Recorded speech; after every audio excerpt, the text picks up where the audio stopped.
Hello, everyone watching and listening. Today, I'm speaking with Dr. John Lennox, mathematician, professor, author of many books, and public intellectual. We discuss the axioms and the dangerous aims of transhumanism, the interplay between ethical faith, reason, and the empirical world that makes up the scientific endeavor, and the line between Luciferian intellectual presumption and wise, courageous exploration. So, I wanted to start by asking you your opinion on some questions that have gone through my mind recently. And there's one that's very specific, I think I'll start with, which is that, I think for a lot of my life, and certainly when I was younger, I really bought the doctrine that there was an unbridgeable gap between the scientific way of looking at the world and the Christian way of looking at the world, let's say. And that split, the apparent split between science and religion was a consequence of an incommensurate dichotomy of worldviews, and that the church had been opposed to scientific progress, at least in part because the scientific viewpoint existed in contradiction to Christian doctrine. But then, especially in recent years, in the last 10 years, I've started to understand that that was something like a French Enlightenment / rationalist propaganda campaign, and that there's the relationship between science and Christianity is much closer than I had imagined. I cottoned on to this a little bit by reading Jung, but that just as the universities developed out of the monastic tradition, the notion that the natural world was intelligible to the inquiring logos, that it had an intrinsic logic, that studying it would be beneficial to man, first of all, that it would be comprehensible and beneficial, and that was actually a kind of moral obligation, that all struck me as like axiomatic statements of faith that were predicated on the Christian tradition, that were the preconditions for the emergence of science. And, I've tried to take that idea apart over the last 3 or 4 years to see if I can find any flaws in it. But I think the evidence that the universities emerged out of the monastic tradition instead of emerging contrary to that, that's absolutely incontrovertible on every grounds you could possibly imagine. And the notion that you need to believe in the intelligibility of the world, the capability of the human logos, and the beneficial consequence of acquiring knowledge. You have to believe in all that to even get the scientific enterprise going. I also think that's incontrovertible, and that those are axioms of faith. And so I don't know if those views are in accordance with your views or what you think about that. So I'd like to hear what you think about that. This is extremely interesting to me because I never saw the tension between Christianity and science, because very early on as a teenager, I was introduced to the writings of a scientist who was a Christian, who drew my attention to something Alfred North Whitehead wrote. And it was really put in much simpler language by C.S. Lewis when he wrote, "Men became scientific because they expected law in nature, and they expected law in nature because they believed in a lawgiver." And so very early on, and I was fascinated by the idea that actually modern science is a legacy of the biblical worldview. And therefore, it's no accident that the pioneers, Galileo, Kepler, Newton, Maxwell, and so on, were believers in God. And as you pointed out, it underpins the tradition that lies behind the great universities of the world, that the doctrine of creation was actually the belief, the underlying presupposition that allowed people to do science. So I've come over my life to the conclusion that science and the biblical worldview sit very comfortably together, but it's science and atheism that do not sit comfortably together, which I know is quite a controversial statement, but at least it gets discussion going. I just completed a couple of documentaries with the Daily Wire Plus crew, and one of them was in Athens and two were in Jerusalem. And we were trying to puzzle out the relationship between Greek thought and Judeo-Christian thought, most particularly the strange happenstance that the Greek idea of an intrinsic logos in the world seemed to dovetail with the Judeo-Christian idea of, you might say, of the word incarnate in the human psyche. And it seemed to me, and obviously to other observers, that there was an affinity between the Greek idea that the cosmos had an intrinsic comprehensibility and the idea that the proper orientation for human beings ethically would be one of honest communication and investigation. And those two things snapped on top of each other. And it made me think of something that I actually learned from Richard Dawkins. And I think this is a deep idea. Dawkins wrote a very influential essay where he claimed that any organism that can function in an environment has to be a microcosm of that environment. So, for example, if you were an alien biologist and you were presented with a terrestrial bird and you took the bird apart, you could infer from the bird's structure the gravitational pull of the Earth, the density of the atmosphere, the chemical composition of the atmosphere, the electromagnetic frequency that the sunlight was, what would you say, most at what electromagnetic frequencies the sun's light was most amenable to vision, etc. You could derive a model of the environment from the physiology of the organism. Now, I know that there were medieval ideas that were deep in Christianity, that the human soul was a microcosm of the cosmos, right? That it reflected the structure of reality itself. And I've been thinking about this in terms of how the world might be best conceptualized. So there's a mix of ideas here. And if an organism has to be a microcosm of the cosmos in order to function, and we are a microcosm in that regard, and we are a personality that runs on a narrative, which we seem to be, then in what way is it reasonable to claim that the cosmos itself is best conceptualized as something that can be entered into relationship with personality to personality, and that that's not the most fundamental reflection of reality? I mean, it seems to me that that's where Dawkins' thought eventually points, if his proclamation that an organism has to be a microcosm, an accurate microcosm in order to survive, is accurate. So now that dovetails with the idea that the logos as a personality, so that would be the Judeo-Christian concept, can investigate the logos of the universe, and that those things dovetail. So now, I know that's a complicated mishmash of ideas, but I'm interested in your thoughts on that. Well, I think there's a lot in that, actually. And I recall listening to you give a very interesting lecture on Genesis 1. And when you came to the statement that human beings are made in the image of God, you paused and you pointed out that this was the cornerstone of our civilization. And I agree with that entirely. I think that what Dawkins is saying actually points in the exact opposite direction to what his worldview is, which is atheism, of course. In other words, that we can read off from creation something about the idea of a creator. And as you say, it dovetails perfectly. Let me put this another way. I'm a mathematician by background and a linguist. I love language, and mathematics is a very sophisticated language, but I love natural languages as well.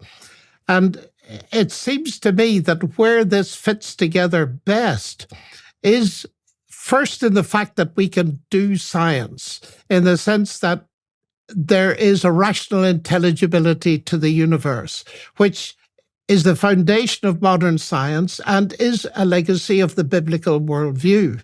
So that the mathematical describability, Einstein talked about, he couldn't imagine any genuine scientist without faith in that It's the axiom for doing science is to believe the universe is intelligible. But if you ask for the rationale behind that, why do we believe the universe is intelligible? It bears the imprint of a creator. And I see that at the level of mathematics, in its capacity to, at least in part, give us a handle on what's out there. And also in biology, where we have at the heart of every living cell the longest word we've ever found, the genetic code. And all of that leads me to formulate it as follows, that we live in a word-based universe. And that's the key of the Logos for me.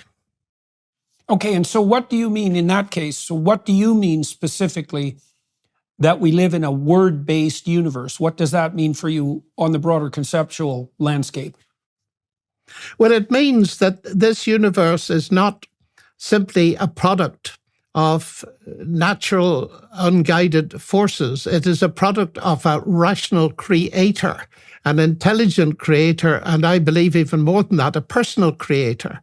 Now, how I get there is only in part from a response to the universe as I find it, the point you made about each organism being a microcosm of its environment. It's also, it seems to me that there are two major sources of knowledge. There is, first of all, observing the universe, science, etc. Then there are the humanities.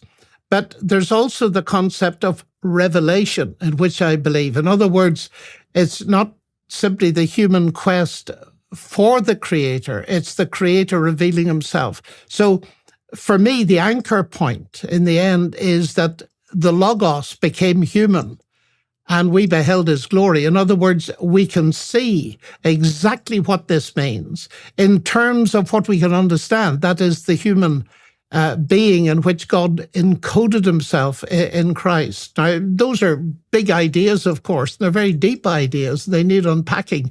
But that's essentially where I'm coming from. Okay, so, all right. So let me elaborate in two directions with regards to that. So the first is that, so one of the axioms of faith that's necessary before you embark on the scientific endeavor as an individual or as a culture, which might explain why science emerged in the Judeo-Christian context and no other place, is that the universe is intrinsically intelligible. But there's another axiom too, which is that the honest investigation of that intelligibility will be good. And so there is this insistence in Genesis when God casts order out of chaos and creates the world. After each day of creation, he states explicitly, and it was good. And when he creates man, I believe he says that it is very good. And the reason for that is that not only is there an order, but that the order is, in its deepest sense, beneficial and positive. And the thing is that it's easy and even rational, it might be easy and even rational to take the Frankenstein monster view of the investigation of the world and to say, well, even if the cosmos is intelligible, that doesn't mean that our investigation into it is intrinsically good or that it would bear good fruit. Now, you have to believe that the truth will set you free in order to be a scientist, because if you believed that the truth had no bearing on human flourishing, let's say, then the whole enterprise would be pointless. And if you believed that the investigation of the complexities of material reality would lead us astray, then you'd say that that should be taboo and forbidden. But that isn't what we decided. We decided that the revealed order would be good. And then I'll add one other thing to that, which I think is also axiomatic, which is part of the Logos idea in its deepest sense is that we are required to explore, investigate, and communicate about everything as deeply as possible. So the idea, you have this idea in Job that is quite well developed, that no matter what God and the devil throw at you, you're called upon to maintain your equilibrium and your faith in the intrinsic goodness of being.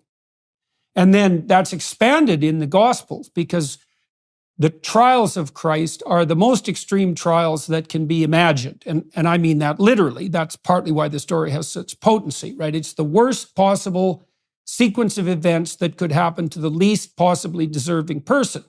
And that's an injunction to accept all of the terrible catastrophes of life full on, in the supposition that doing so is the manner in which life most abundant could reveal itself. And if you're a scientist, and the real scientists are like this, and I think Dawkins in this way is a real scientist, is that you're actually committed to the truth, right? You put that above all else.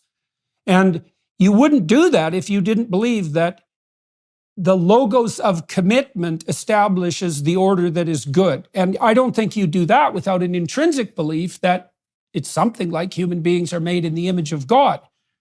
I can't see any escape from that rationale.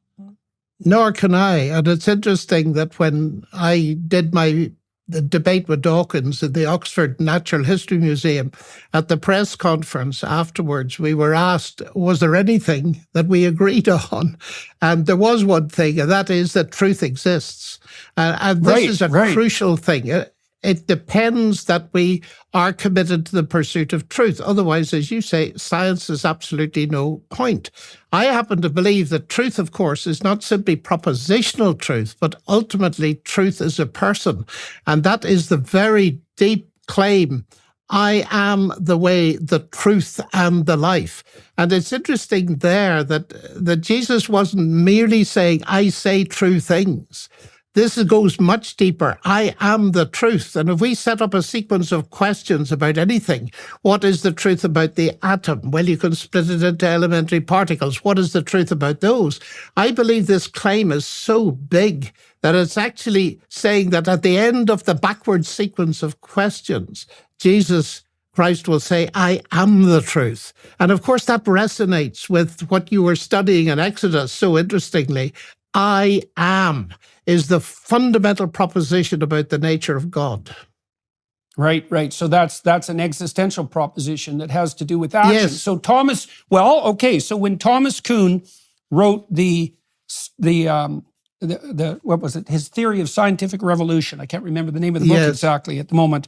The structure of scientific revolutions. Now, Kuhn did something that other philosophers of science did in the 20th century. He laid out the case for science being a coherent set of explicit statable propositions. And that's generally what people think of as science.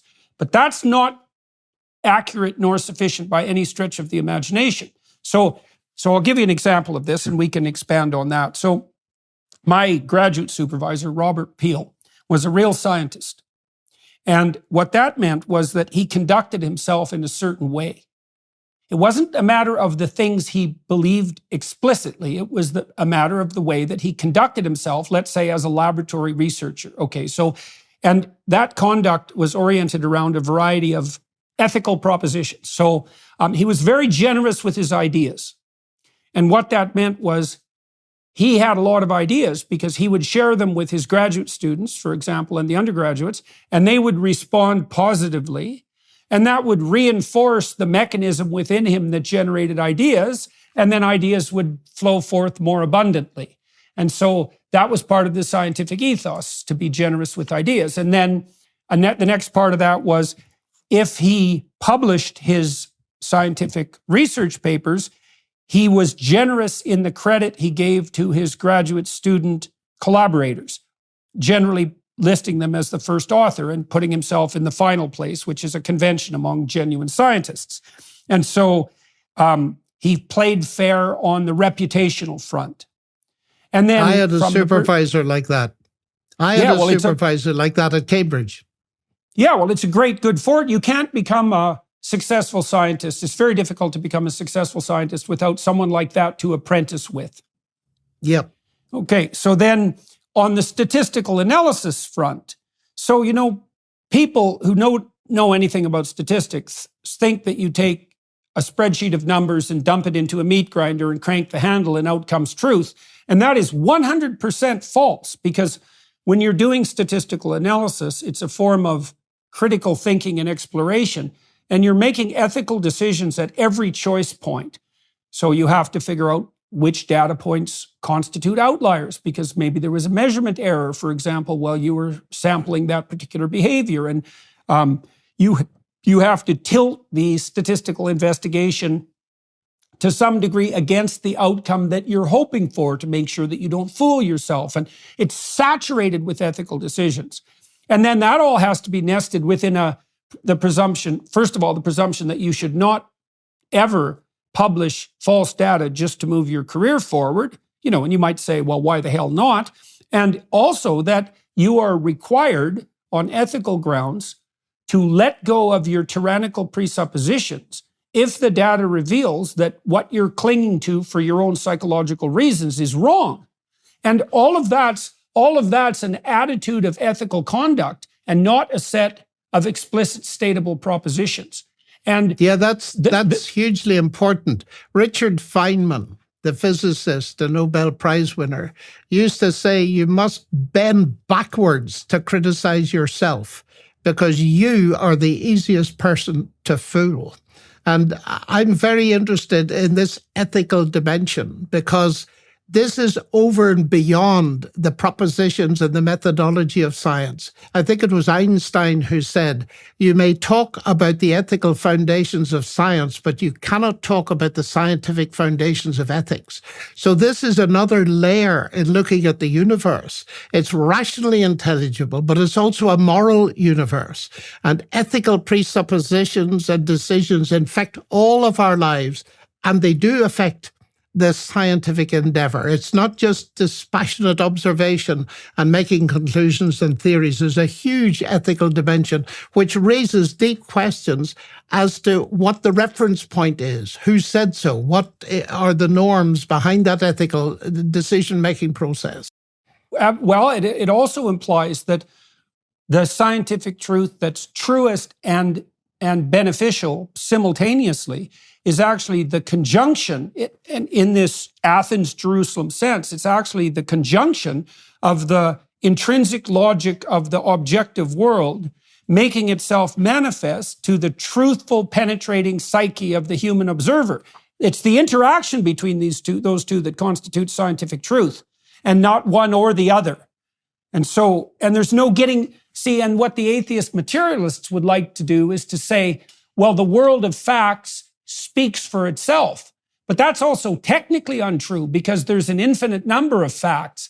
They're certainly not all relevant. We can drown in the plethora of facts, and we certainly will do that. And to even communicate about them or study them or even draw our attention to them, we have to prioritize and hierarchically arrange the facts.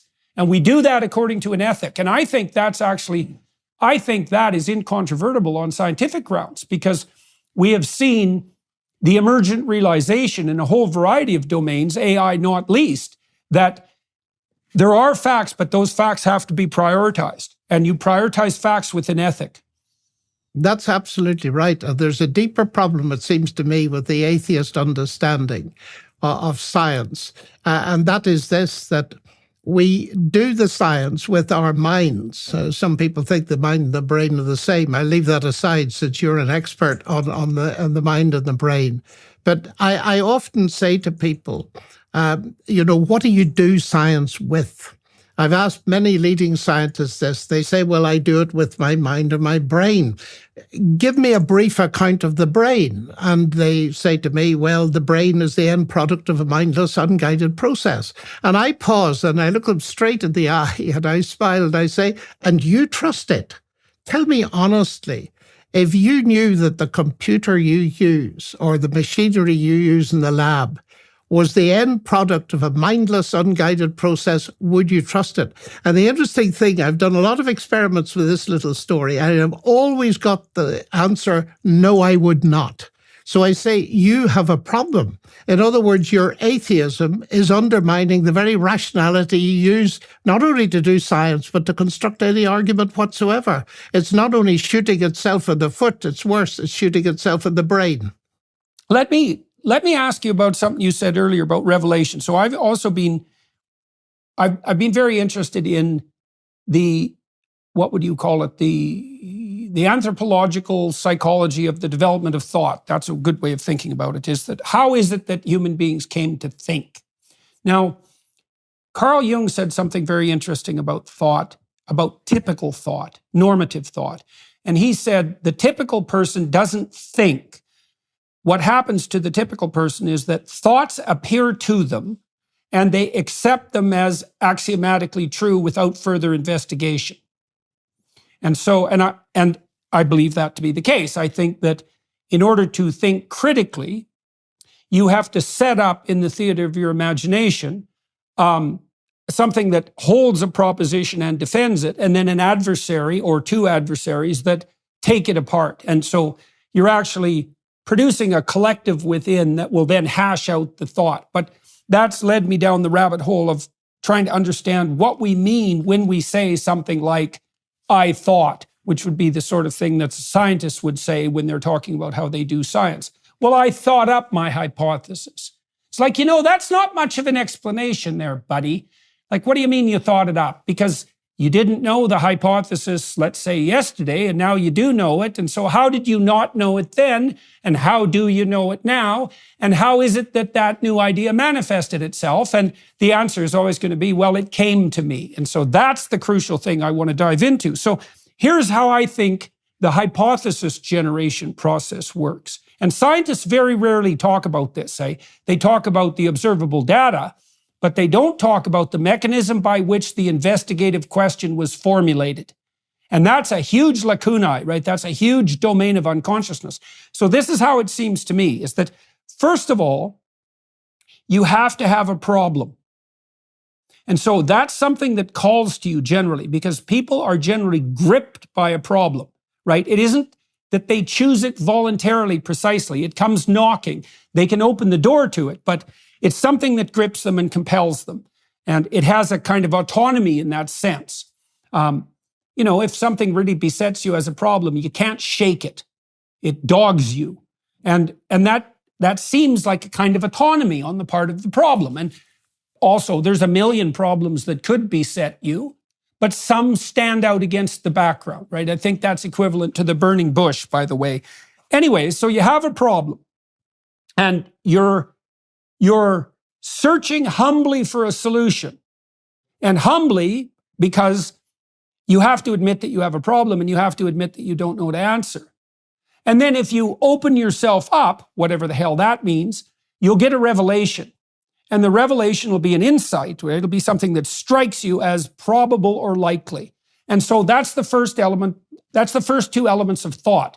The first element is a felt lack, and that would be an admission of personal insufficiency on some vital front. The next would be the knocking, which is, I would like to know the answer. The next part of the sequence is a revelation, as far as I can tell. And something appears to you, and it springs out of the void for all intents and purposes, and you can say you thought it up. But you're not saying any more than, it appeared to me. There's no more content in those two descriptive, what would you call, approaches. And then once the revelation makes itself manifest, you can analyze it critically, or you can subject it to further empirical analysis and to the criticism of others. And it's that whole panoply of sequenced processes that make up thought. But there's a revelatory element to that seems to me to be irreducible. Now, the question is, from where does the revelation spring? I would sympathize with that analysis very, very much. I think thought is a little bit like time. As Augustine said, everybody knows what time is until they try to define it. And I certainly think that the idea that it came to me, actually, it cogs in with my own experience of my limited success in mathematical research. It came to me. I think there are other dimensions, of course, as well. You're absolutely right to try to take this question of analyzing hypotheses deeper, because things often play a role that folk wouldn't think about, like dreams, like hunches, like intuition, and all this kind of thing. And whether it comes to us swelling up from the unconscious or all this kind of thing, because I wonder let me step back from this 1 second. I wonder if we have to think in terms of different levels of revelation.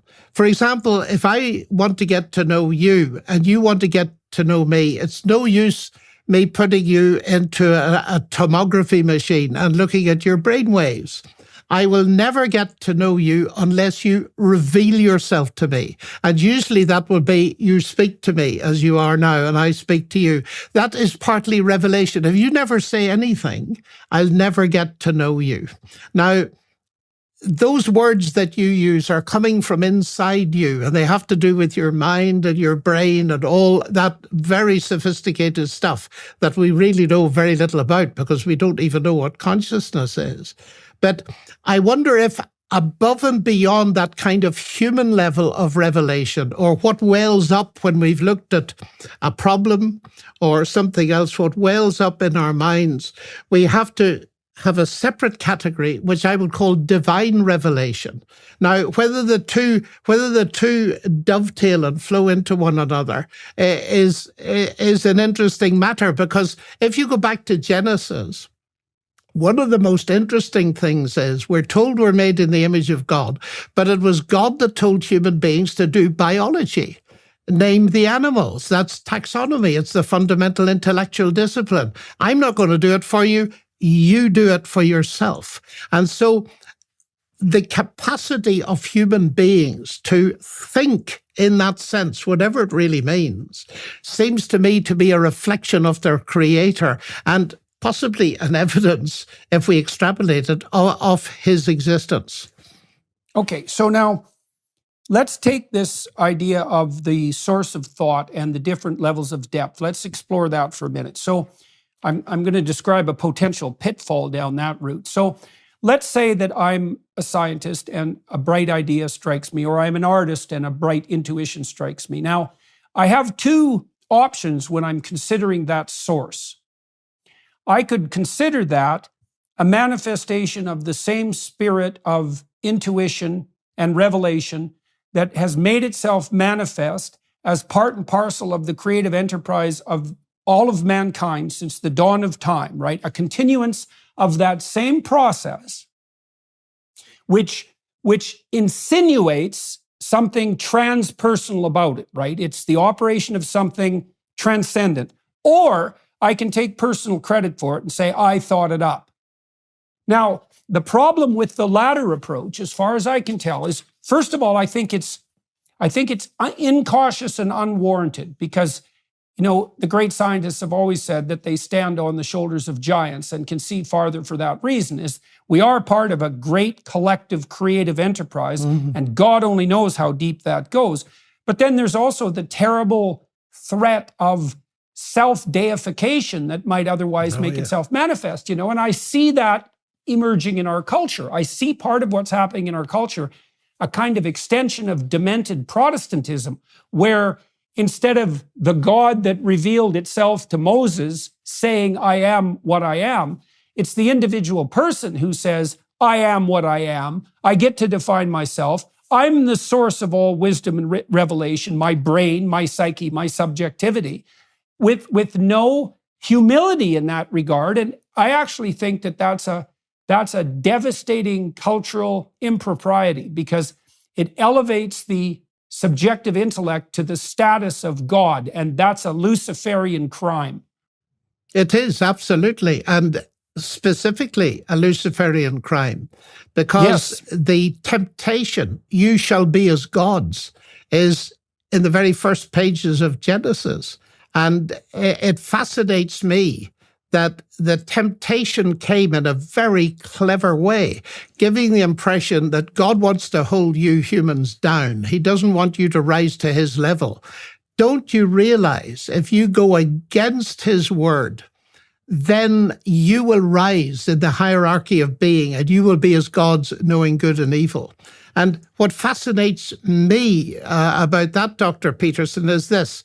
In the first section of Genesis, you have God's word creating the universe, and God said, and God said, and God said. In the second part, you have God's word in a prohibition defining morality. And the first humans are encouraged to go against it by being promised godhood and the knowledge of good and evil. Not knowledge, of course. God wanted them to have lots of knowledge. It was the knowledge of good and evil that nobody wants.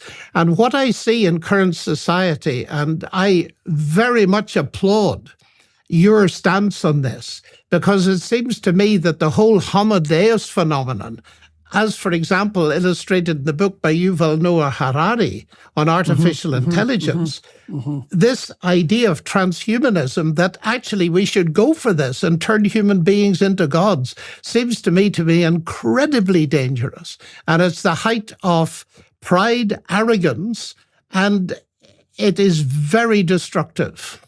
Okay, so in the late 1800s, when Nietzsche observed that God was dead, it was a very complex observation, because people like to think of that as a triumphalist proclamation by this emancipatory philosopher. And that wasn't the case at all, because Nietzsche basically said that God was dead and we'd killed him and we'll never find enough water to wash away the blood, right? I mean, he knew it was a catastrophe. And he prophesied that three things would happen. One would be that there'd be a wicked turn towards a kind of hopeless nihilism, because every structure of morality had fallen apart. The second would be the rise of totalitarian substitutions for God, and Nietzsche actually specified communism as a likely candidate, and also prophesied that hundreds of millions of people would die as a consequence, which was quite the damn prophecy for the mid-late 1800s. And then he also said, but the alternative is that we could create our own values. And that was the route that Nietzsche saw as the way out. Now, there's a couple of problems with that, and technical problems, you might say. One is, well, we don't live very long, and it isn't obvious that any of us singly is wise enough to create our own values. The second problem is, as the psychoanalysts pointed out very quickly, it isn't obvious at all that we're masters in our own houses, because even if you only look at the spiritual realm as equivalent to something like the unconscious, we're all haunted beings. And we can't necessarily trust our judgment. And the third problem, there's four. The third problem is that, well, who do you mean by the we that will create our own values? Like, which aspect of the psyche is now going to create value? Nietzsche said himself that each drive tends to philosophize in its own spirit. And so in order for us to create our own values in some sort of transcendent sense, you have to hypothesize the hierarchical integration of the psyche towards some superordinate end, and that speaking in some voice. And it isn't obvious to me at all that that would be a subjective voice. I think it would be akin. So what happens with Moses is, when he investigates the burning bush, he goes deeper and deeper into the investigation. And the first thing that happens is, well, his attention is attracted. The second thing is that he starts to notice that he's treading on sacred ground, right? Because he's getting deep into the phenomenon. And the third thing that happens is that, and this is relevant to your notion of levels of revelation, is that the voice of being itself speaks to him, right? The eternal, transcendent voice of being. And Moses is smart enough, he's wise enough to know that that's not him, right? It's something above and beyond him. And he doesn't take credit for it. And that's partly why he never turns into a pharaoh in the desert, right? He separates himself from the source of sovereignty as such. And I don't see how that can be done in the rationalist, atheist, materialist realm of conceptualization. You fall into that subjectivist trap. Okay. Nor do I. And I think Nietzsche, in that sense, was a kind of prophet. And we're seeing the damage done. You know, ever since I was very young, I was fascinated by the polar opposite of my Christian heritage. And that has led me to spend quite a lot of time in Russia. And I've talked about these kind of things to Russian friends, many of whom suffered in the Gulag. And I remember one conversation with a leading academician. And he said to me, he said, you know, John, he said, we thought we could get rid of God and retain a value for human beings. And we woke up too late to realize that it cannot be done. And it was Nietzsche that said, if you destroy God, you lose all right to the kind of values that we accept in a sense, deep down in our Judeo-Christian culture. And what is so interesting about Moses, and I loved your discussion about that, is that he came face to face not only with the concept of transcendence, but transcendence itself. And he was brought into the presence of the very glory of God. And you were discussing in your round table how in Hebrew, kavod, glory is associated with weight. And that leads me to think, relevant to what you've just said, about C.S. Lewis. I'm old enough to have listened to C.S. Lewis, by the way, when I was younger. And C.S. Lewis in the 1940s saw exactly what was going to happen if a group of human beings took it into their heads to determine and redefine all future generations through genetic experimentation and so on. And in 2 books, The Abolition of Man and That Hideous Strength, he spelled that out. And he made the point that if that happens, it is not going to liberate human beings. In fact, it's going to abolish them. Because what will be created by, say, playing around with the germline is not human beings, but artifacts. And so he writes, the final triumph of humanity, scientists, will be the abolition of man. And it's that I fear is really permeating our culture. I mean, the Caesars in Rome and the Babylonian emperors who thought of themselves as gods looks pretty trivial stuff compared with this insidious teaching that's around in particularly the Western world today, that we are actually all gods and we ought to rise to this. And the only way to rise to it is to reject the transcendent completely. There is nothing above us. Okay, so let's delve into that a little bit, because the devil's always in the details. And so, you know, when I had little kids, I thought once about my son when he was about 3. And, you know, there's a terrible fragility to children, right? And I mean, adults are fragile, obviously. We all are, because we're mortal and vulnerable and prone to suffering. And I thought about my 3-year-old son, you know, and I thought, well, he has this terrible vulnerability. Wouldn't it be good if that could be ameliorated? Now, you can do that 2 ways. You can institute protective mechanisms that shield them from the depredations of the world. Or you can strive to make them into the sort of competent people that can take the world on their own, right? And it's akin to the gospel ideas, I would say, that, you know, you can learn to handle serpents, and that's your best defense against serpents. Is that way you get to have the benefits of being and develop into someone simultaneously capable of bearing the weight of being, let's say. And I don't know if you can have being without it having a weight. You know, I don't even know. It's like, it's possible that mortal limitation is the price you pay for being. I don't know how things are constructed. It could well be. What you're saying reminds me of Dostoevsky, who said that he couldn't imagine a great person who had not known some kind of suffering. And what we try to do with our children is somehow to limit that. But we realize that part of their maturing has to do with how they learn to handle life. And we don't want to leave them defenseless, do we? So what you're raising is a very big set of questions. Now, you mentioned that transhumanism attempts to solve some of this vulnerability.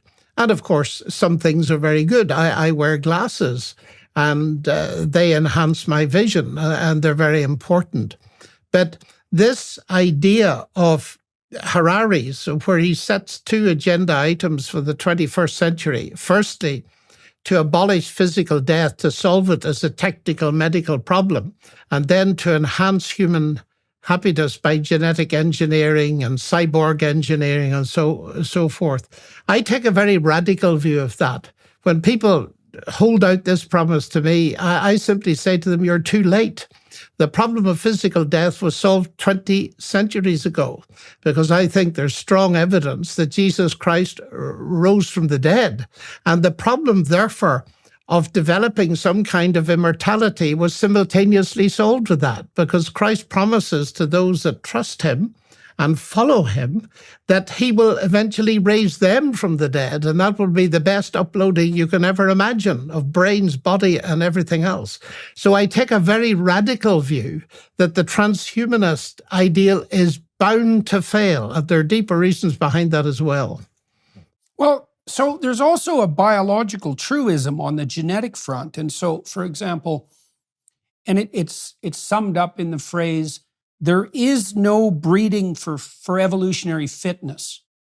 Like you cannot rationally breed a variant of cattle, for example, that are going to be more successful at surviving in the ecology of cattle. It's not possible. And part of the reason for that, as far as I can tell, it's a deep problem. Part of the reason for that is that the horizon of the future actually transforms unpredictably, like actually unpredictably, technically unpredictably. It's not deterministic. And what that means is that you cannot make a rational calculation that will determine a priori what direction evolution should go in order to be more successful. And it's also for that reason that what the evolutionary process does is capitalize on actual random chance in order to produce variants that can meet the transforming horizon of the future. And so now the theory has been forever that genetic mutation is random. And part of the reason for that is that part of its mechanism, there are a variety, one of its mechanisms is the damage of DNA molecules by cosmic rays, which is definitely random. But there was a study published a year ago or 2 years ago in Nature. This is so interesting and bears on our issues here, that even though the mechanism of variability at the DNA molecule level is truly random, there are repair mechanisms that fix damage to DNA molecules. And there's a hierarchy of genes such that some genes are so crucial to morphological development that if they mutate, death is virtually certain, or severe limitation, right, on the reproductive front, virtually certain. Whereas there are other variations that are permissible within the realm of likely survivability. And the accuracy of the repair mechanisms is proportionate to the depth of profundity of the genetic code.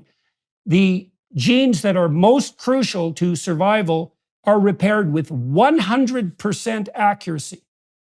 So there's room for variation at the fringe. Now, the reason I brought that up is partly because there's an implication in the futurist, post-humanist types that they could breed a better person by rational means. But that means accepting the proposition a priori that you can compute what constitutes better rationally, that you actually know enough about that. And that's also a derivation of the notion that we can create our own values. And I don't think any of that's actually tenable. I think it's likely to produce all sorts of catastrophic, unpredicted outcomes. That's much more likely. Like those would be mutations that are counterproductive in every way, so to speak. That's much more likely than the notion that we're going to hit the target more squarely by mucking about with our Luciferian rationality. I think that's absolutely right, but it raises a number of other questions, because the tacit assumption against a lot of this, and it was formulated recently, that evolution has brought us to where we are in the present, and intelligent design will bring us to our stated goal in the future. And I, like you, I deny the second proposition. But the first is beginning to look very shaky indeed. Now, I'm not a biologist, but I do study a lot of the recent developments called the third wave in biology, which are associated with systems biology, Dennis Noble and James Shapiro and so on, who now question seriously the whole Darwinian scheme, the neo-Darwinist explanation, because although it still accounts for variation, they're now pretty clear it accounts for very little else.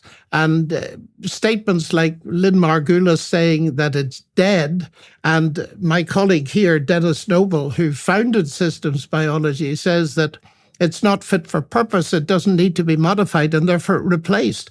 And therefore, I suppose part of my skepticism comes from mathematics. We've always been skeptical about the idea that random processes can increase information as distinct from vary it. So I have huge problems with this, which is why I wrote a book about it recently. So the two problems are, for me, one, I do not really believe that Darwinian evolution does all that people think it does. It certainly does something. But secondly, that looking towards the future, the idea that we will take it into our hands and intelligently move towards the goal of a superhuman, I think is immensely dangerous, because it's the creation of God. And there's a lovely little quote from a conference recently that I picked up, a biology conference, and a student was there, and she said, "Oh, it sounds as if you're creating God," to the speaker. And he says, exactly, that is exactly what we're trying to do. And I do think that's doomed to failure for the reasons that you have been so explicit about. Yeah, well, you might aim at creating God, but that doesn't mean that the transcendent entity that you produce will be God. Absolutely not. So, right. I mean, you'd have to have a fair bit of hubris to assume that you would hit the target that exactly. So I've been thinking about, you mentioned when we were talking about the dangers of transhumanism and the abolition of man, you rightly pointed out very rapidly that, well, you have reading glasses and you're pretty damn happy with that. You have these prostheses that help you ameliorate your vulnerability, and you wouldn't give them up, and you do recognize them as positive goods. And, and you could say with a fair bit of credibility that the fact that you have reading glasses is one way that you've transcended your mortal limitations. Sure. Now, not entirely. So now we're faced with the problem of, given our advanced technological capability, there are a variety of biological limitations that in principle we could transcend.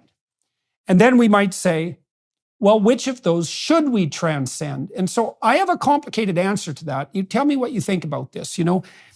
I thought a long while back about the problem of lying, because it's reasonable for a young child, or a young adult for that matter, to ask the question, well, why shouldn't I just lie all the time if I can get what I want and I can avoid unpleasant responsibility by doing so? And every child knows this, and every adult for that matter, which is why we lie, because we assume that we can shirk off a certain unpleasant responsibility, or we can gain an opportunity, and what the hell, why not do it? And so I thought about that for a long time. It's like, well, what exactly is the problem here? And then I realized, there'll be times in your life where very, very complicated dilemmas will confront you, like life and death situations. And you'll be suffering, and so will the people around you, and that will be no joke. And then you bloody well better have a clear head at that moment, because if you make the wrong decision, you're going to take the catastrophe that surrounds you and you're really going to turn it into something indistinguishable from hell. And then you might say, well, how can you be sure that you have a clear head when the storms come? And the answer is, well, how about if you don't allow the detritus in your vision to accumulate voluntarily, right? How about you don't blind yourself with lies? How about you don't pollute the very mechanism that orients you in the world, so that you have something to rely on when the difficulties come? And I would say maybe it's the same thing on the moral front, right? Because maybe the answer to what should our limitations be on the scientific front isn't a list of prohibitions in the explicit knowledge realm, but something like, we should bloody well be sure that if we're going to be good scientists, that we're truly ethically oriented, so that when a technological possibility makes itself manifest to us, we have enough wisdom to judge whether or not that's a direction that wise people would walk down. So I read this book a while back, It was written by a KGB agent, and he purported to have knowledge of chemical weapons research program in the former Soviet Union. And the goal of the program was to generate a hybrid of Ebola and smallpox, and then to aerosolize it for large-scale distribution. And he reported that the Soviets had killed a number of people, 500 or so, accidentally as a release of some of the chemical compounds or biological compounds this lab had been producing. But, you know, it made me think, because technically, scientifically, outside the realm of ethics and subjective value, there's no reason why, how might we breed a Ebola smallpox hybrid? There's no reason that that's not a valid scientific question, right? From the perspective of the pure facts. If the facts have no value, then any fact is worth pursuing. Any knowledge is worth pursuing. But if you're sensible and you look at something like that, you think, well, if you're an ethical scientist and you think something like, should I hybridize smallpox and Ebola? The answer should be no. Right? That's just a road you're not going to walk down. And if you have any wisdom, it's going to be obvious that that's a bad road. And so it also seems to me that in order to deal with the catastrophic possibilities of the post-human realm, that we're going to have to become wise enough as scientists not to make that sort of egregious Luciferian error. And I don't think we can do that by abandoning our traditional metaphysics. I think that won't work, to say the least. Absolutely, it won't work, because what we're raising now is a parallel question to the question of truth. It's the question of the existence of the concepts of right and wrong and defining them. And if you've got no transcendent reference point, you end up with Dostoevsky rightly saying, if God does not exist, then everything is permissible. He didn't mean that atheists couldn't behave. Of course they can. But he meant there's no rational justification for distinguishing between right and wrong. And we've got to face that. On the question of lying, it's very interesting to me that the whole condition humaine arose from the lie originally. You shall be as gods, knowing good and evil. And you were talking about people thinking, why shouldn't I lie, and so on. Well, of course, one of the arguments is that people who take that view, if you lie to them and accuse them of something they don't believe to be true, for instance, accuse them of murder or theft or something like that, you'll soon see that they believe in truth and they want the truth about themselves to be known. So it's entirely inconsistent. Of course, it's up to them to take that view if they want to, but it's not one of those things that follows one of your rules of life, that you want to be able to apply to others what you apply to yourself. Mm-hmm, mm-hmm. So that knowing good and evil. So I think the Luciferian temptation is part of that offering of becoming as gods, is to offer to people the possibility of defining good and evil as subjective creatures, right? So the prohibition that God places on humanity in Genesis is to not eat of the fruit of the knowledge of good and evil. And it's a very complicated narrative trope. But one of the, in what would you say, the connotations, right? The implications is that there are moral guidelines that are absolute, that aren't within the human realm of the knowledge. It's partly the knowledge, the ability to manipulate, the ability to change or even to define. The fundamental moral propositions are transcendent and axiomatic, and they're not in the proper domain of human maneuvering. It's something like that. And the serpent says to man, no, you can take it all. You can have full knowledge even of the moral axioms. And that seems to be something that's, what would you say? That's off limits if the game of being itself is to progress without catastrophe. Yeah, it's something like that. I think it's exactly like that.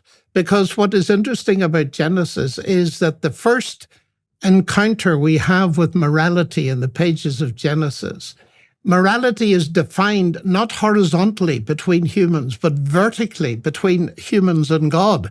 And that's crucial. It's God that defines it ultimately. So there is a transcendence from the very beginning. And it's the loss of that transcendence that we're seeing damaging our culture today, because we've lost that common sense of values that, however distorted it has been over the centuries, that we did owe to the biblical tradition. And now we wander in total confusion. And it interests me greatly that the pressure, particularly on young people today, is to look inside for answers to these questions, when what we need to be teaching them is, no, look outside and have your mind open to the fact that transcendence is real, and that there is a God and there is something bigger. There's something more than materialism is giving you. Okay, so let's take that apart a bit. You could imagine that there could be three sources of moral knowledge. That's the kind of knowledge that orients you in the world. And one source could be the subjective.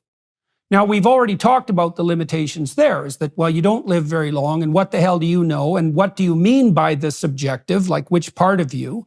And then there's the danger of elevating yourself to the status of final moral arbiter, which is a kind of Luciferian presumption. Okay, so those seem like bad pitfalls. The next objection, you might say, is like, okay, well, you can't do it just subjectively. I am who I am, which is certainly the proclamation in our culture. You could do it by consensus, and that's more the view that, well, the group gets together and sort of decides by general agreement what right and wrong is, and that can shift with time and place. But as long as everybody is willing to abide by the same principles, then we can define them canonically as good or as good. But the problem with that is you run... Yeah, go on. There's a huge problem with that. You tell me what your problem with it is, and then I'll tell you mine. Well, my problem with that is the Nazi Germany problem. Exactly. It's like, well, what the hell happens when the whole herd stampedes towards hell? If you're a consensus person and there's nothing else there, it's like, well, there's no hell. That's consensus. And so the consensus by definition is right. And so if everyone decides that no Jews would be better, who the hell are you to stand in the way? And, if you're willing to stand up and say, well, you should stand in the way, well, right. So upon what grounds do you make that claim? Because it's not merely subjective. So that brings us back to the problem of transcendent morality. Okay, so Absolutely. You were going to talk about the problems of consensus. Yeah? Yes, it's exactly right. That is the problem with utilitarianism. Treating others as you want them to treat you, and by consensus, is fine if you've got equal centers of power. If you've got a whole lot of equal centers of power vying with one another, then you can say, if you don't do this, I won't do that. But the very interesting thing about the case in point you mentioned, Nazi Germany, Hitler, in his political youth, made treaties, but he tore them up once he had the power. And if people say, you shouldn't do that, he said, what do you mean you shouldn't?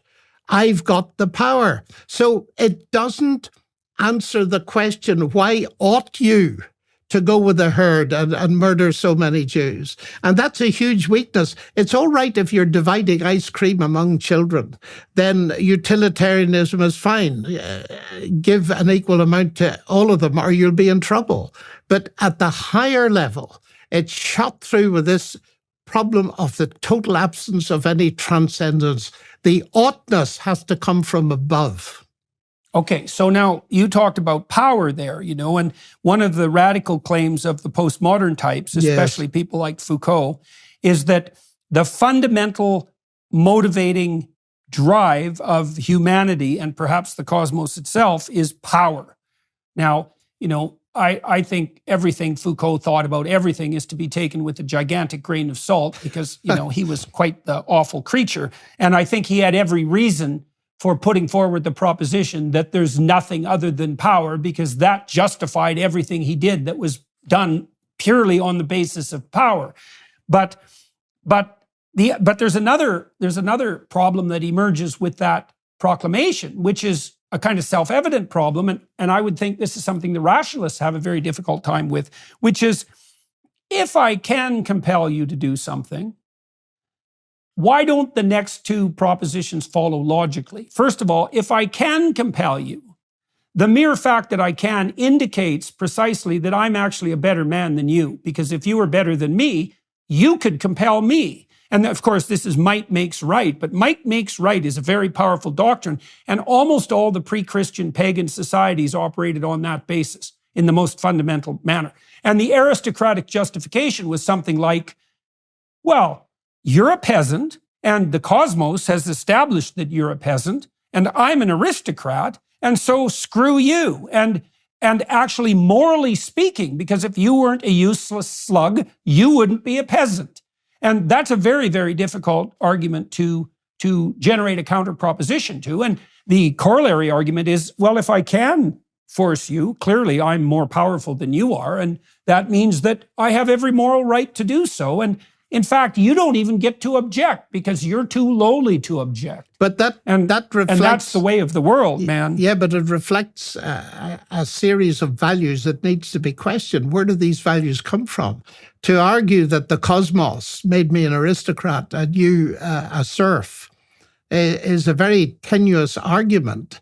And in the end, it seems to me that we've got to ask ourselves the fundamental question: what basis have we for valuing human beings as unique? And again, I refer to your comment on Genesis. We're made in the image of God. That gives us huge dignity and value. It was something my parents got across to me when I was very young. And as a Christian, even at the bigger level, the idea that there's a higher value even than the created value, which is the whole topic of Exodus. And I was utterly fascinated by your conversations on Exodus, because the valuation of people that is reflected in the Passover lamb and the sacrifice, in that God accepts them on the basis of a sacrifice. And it seems to me that actually leads me, now that I think of it, into another direction. One of the problems of establishing rules of any kind seems to me that many of them bypass the heart of Exodus. It's very noticeable that the law of the commandments comes after the Passover sacrifice, after the redemption. And in the New Testament, the parallel thing for Christians is the sacrifice is first, the acceptance is settled. It's not on the basis of your moral behavior or life, but that empowers you to live, so that the moral commandments in the letters of Paul, for example, come after the discussion of the sacrifice that gives you a true value. Now, that is something that is lacking at the heart of our culture. We have no answer, ultimately, to the big questions of guilt and the whole problem. Nobody likes the word sin, but that's what it is, the moral damage we cause to ourselves and other people. And setting up rules and regulations is hugely important. We need them. They're in the New Testament and in the Old Testament. But I notice that one of the major messages of Exodus is first redemption. And redemption is by the blood of the Passover lamb, to put it in the biblical language. And then the teaching. And the same exactly in the New Testament. So let's delve into that. Well, so what appears to happen, as far as I can tell, in the post-Paradise Lost transition in Genesis, is that human beings are called upon to sacrifice, right? And you see that particularly in the story of Cain and Abel, because two patterns of sacrifice are laid out in that story. And one is genuine sacrifice, and that's Abel, and the other is half-hearted, self-deceptive, instrumental sacrifice, and that's Cain. And not only does that not go very well for Cain, it engenders bitter, murderous resentment, and then eventually the horrors of war, because Tubal-Cain, who's Cain's descendant, is the first artificer of weapons of war. And it's after that story that the flood comes, and also the Tower of Babel. And so there's two forms of sacrifice outlined. And someone reading that who's a rationalist might object, well, why is sacrifice necessary? And I think that's actually an utterly clueless rejoinder. And here's why. So, for example, if you're going to be a scientist, there was a woman, I think her name was Barbara McClintock, And she spent her whole life studying variations of color in so-called Indian corn. And the consequence of that was she discovered a variety of facts about genetic structure that led to technological improvements in cancer treatment, but she labored in isolation for decades. Now, you might say, well, what was her sacrifice? And that's pretty obvious. Her sacrifice was that there was 1 trillion things in the world she could have been interested in and pursued. And she sacrificed every single one of them to the curiosity that made itself manifest in relationship to this strange genetic anomaly, right? And the thing is, every time you focus your attention on one thing instead of the multitude of other things, you're making a sacrifice. Okay, so you have to sacrifice in order to attend and act. There's no way out of it. And so then the next question emerges. Here's another element of sacrifice. If you're immature, there's only the present. As you become more mature, there's only the present and there's only you. As you become more mature, there's the future at longer and longer durations, and there's other people. And so what you do as you mature is you sacrifice you and the present to the future and everyone else. And if you don't do that, then you stay dangerously immature and psychopathic, right? Because you're completely self-centered and narcissistic. And so that's not good for you, because narcissistic psychopaths tend to fail, and it's certainly not good for everyone else. So you have to sacrifice to attend and act, and you have to sacrifice to mature. And then you might say, well, what's the sacrifice that's most pleasing to God? And the answer to that has to be something like, well, yourself, right? You have to offer up everything to what's transcendent. And I think that is that sacrifice that you described, that's an a priori act before the coming of the law, right? It's the willingness to voluntarily lay everything on the line in the pursuit of truth and life more abundant, something like that. And I think that is the pattern that's laid out in the Christian story. It looks to me like that's the pattern. Yeah, well, let me comment on that. I'm very interested that you mentioned Barbara McClintock, because actually she discovered the so-called jumping gene, and she really was the pioneer that's led to this third wave of biology I mentioned earlier. That's just a point aside, but it's extremely interesting. She was a pioneer, and she sacrificed a great deal. But it seems to me that we may need to think in terms of different kinds of sacrifice. You see, at the heart of Christianity is not my sacrifice, but God's sacrifice on my part, a sacrifice that I could not have made, but that sacrifice demands my sacrifice. Offer up your body as a living sacrifice is what Paul says to me as a Christian. But I'm prepared to do that. The power to do that comes from the fact that my acceptance with God depends on a sacrifice that's entirely outside of me, but can be appropriated by me. And that is when Christ died and rose again. Now, this goes very deep, but it goes to the heart of God doing something so that he can forgive me and deal with the guilt that I've incurred by my messed up behavior and all the rest of it. That's one thing. Now, in response to that, yes, of course, we're called upon to sacrifice. And there are all these different levels. A mother sacrifices for her child. She doesn't sacrifice to some god. She gives up her time and her energy, and sometimes slaves very hard working to make ends meet for the children. So she's given her all in that sense and at that level. But there's a much more fundamental level that deals with the problem of human relationship with God that's gone wrong ever since Genesis 3. So you mentioned that the maternal sacrifice, and so there were archaic societies where people sacrificed their children to the gods, and that meant in some sense that they were giving up something that was valuable and vital to please fate. But what we have come to regard as the appropriate sacrifice on the part of the mother is, as you pointed out, it's herself to her child. And there's something deeper there in that, which is that it's the voluntary sacrifice of the more powerful, and that would be the mother in this case, to the least powerful, right? And so that's the service of the higher to the lower, as the exemplar of the highest form of service. That's the proper form of sacrifice. And, I saw the Pieta when I was at St. Peter's the couple of times I've been there, that great Michelangelo statue. And, that really is emblematic to me of something approximating the female crucifixion, right? Because you have Christ offering his own being in this cataclysmic way to the exigencies of being, let's say, but you have Mary making an offering that's of equivalent pain in some ways, right? Because I think it's a toss-up whether having yourself destroyed by the mob, for example, is a more painful experience than the experience of a mother watching her child be torn apart by the ravenous mob, right?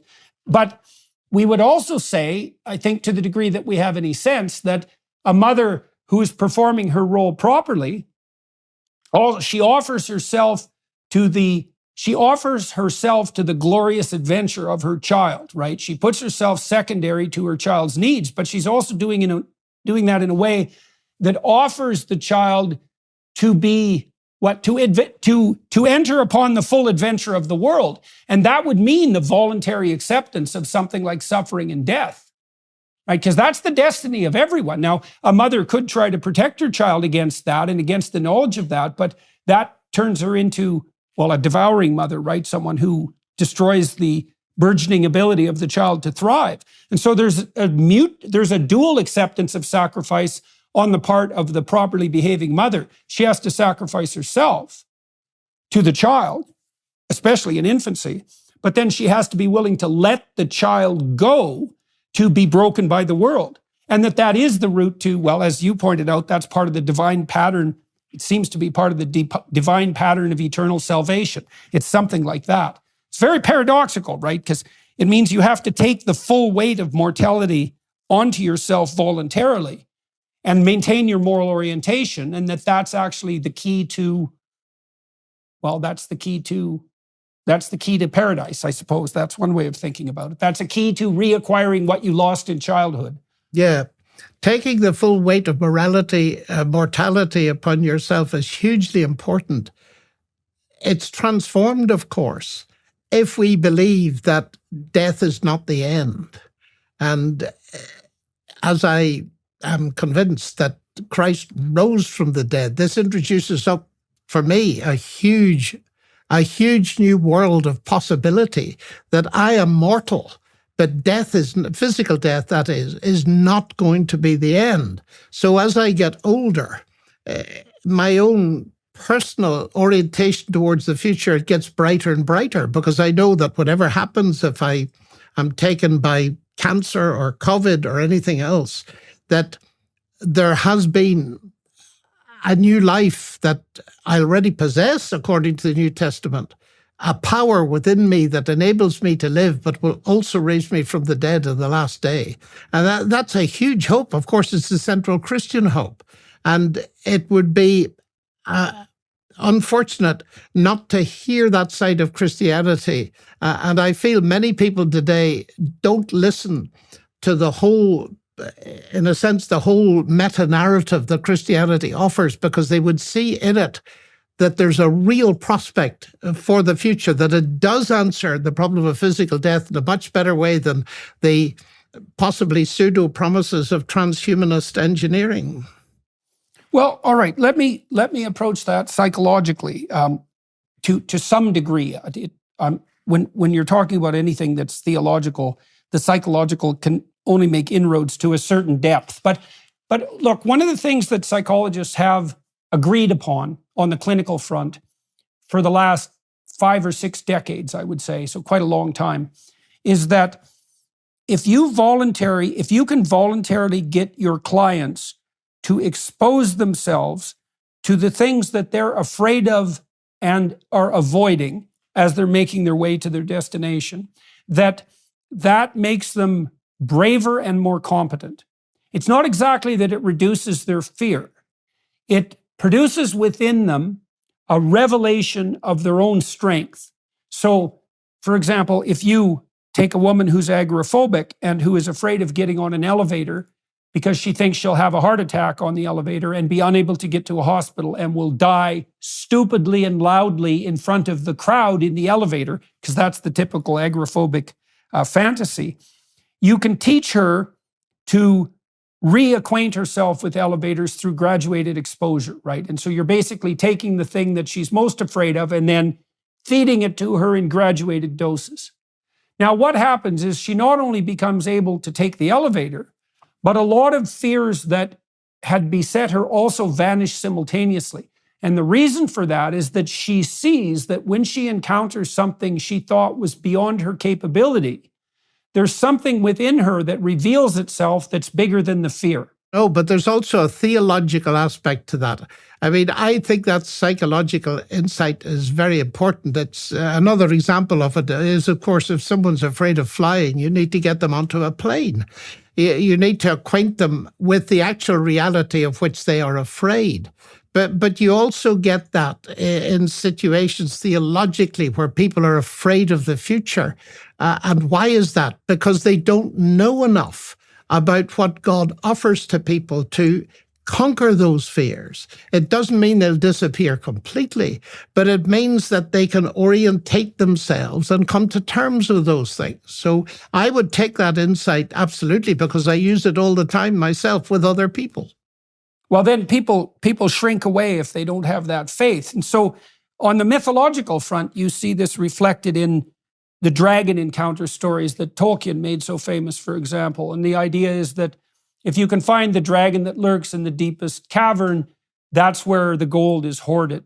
And so the Christian notion of resurrection is an extension of that corpus of ideas, because it's predicated on the notion that if you forthrightly confronted the whole panoply of the horrors of death in its multiple forms, death and betrayal and the catastrophe of the mob, if you faced all of that, what you would see as a consequence is not so much eternal darkness as the eternal resurrection of the light.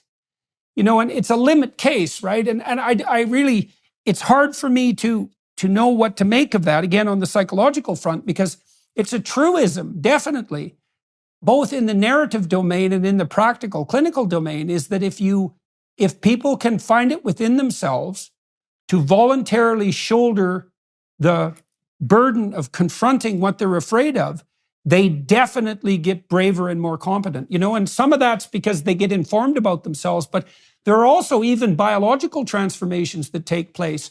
You know, if you voluntarily face a stressor, entirely different psychophysiological systems are manifest in you as a consequence of the voluntary confrontation that would be manifest if it was imposed on you involuntarily. It's a whole different spirit that inhabits you. That's a very good way of thinking about it. It's genuinely a different spirit that inhabits you. And it makes itself manifest all the way from the cellular level upward. And the habitual practice of that attitude of voluntary confrontation can switch on new genes. It doesn't just happen conceptually, it actually transforms you physiologically. And we have no idea what the limit of that is. There's a very interesting, in fact, brilliant illustration of that principle in the New Testament, in the famous story of the man Lazarus and his two sisters. Jesus is with his disciples in Galilee, a long way from where they lived. And they send him a message and say that Lazarus, the one you love, is ill. He was a friend of Jesus. And Jesus doesn't do anything to come to them and allows the man to die. And in that situation, he says to his disciples, let's now go to them, and explains that Lazarus is actually dead. And they get really scared. And they say, are you going to go to Judea again? Look, they were seeking to kill you. Why do you go there again? It's like committing suicide. And Thomas, one of them, the doubter, he says, let's go with him that we might die with him. But when they go, what happens is that Jesus raises Lazarus from the dead. And that's the light that transforms everything. If they had stayed away and not gone with him into what was potential danger, they would have never learned that he could raise the dead, so they'd have stayed in the darkness. And Jesus explains the thing in a very interesting metaphor. He talks about himself as the light of the world. And he says, God has made the solar system in a very interesting way, that he's placed the light that we see by during the day outside our world. The sun's outside our world. So if a person walks in the night, they will stumble because, and here's the observation, it's a very interesting one. Jesus says, because the light isn't in them. Now, the light is in some deep sea creatures, as we know. They've got luminescence and all the rest. And I often wish I had a built-in light in my head. And sometimes I wear one, a little lamp. But the point is, he's saying, look, the light isn't in you.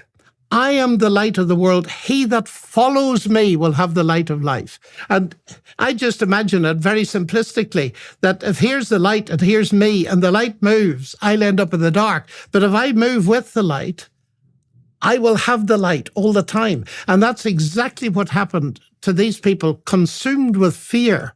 They went with him thinking they'd be killed, and then they discovered he could raise the dead, and that transformed everything. So that seems to me to be a very powerful exposition of what you're saying.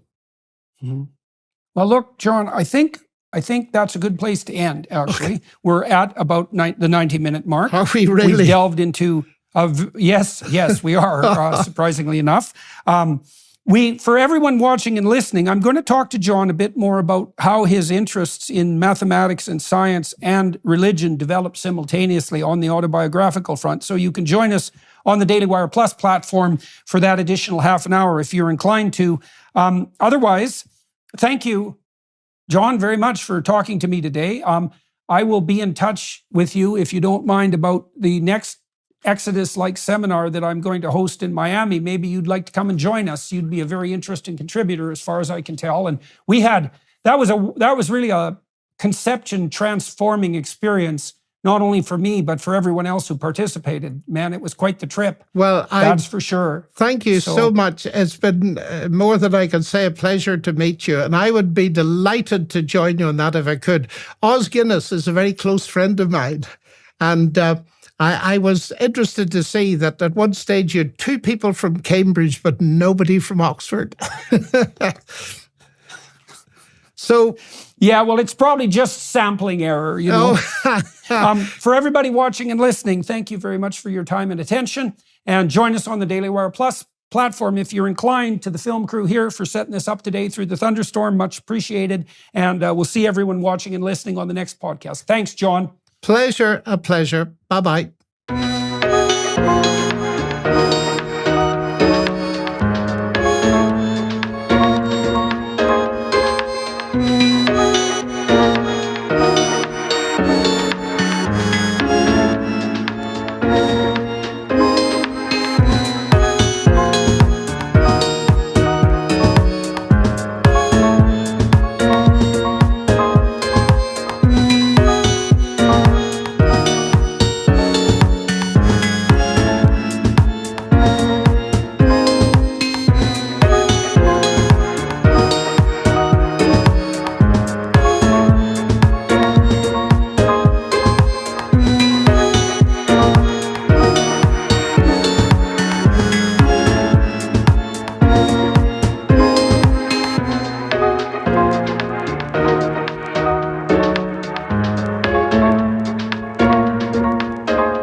you.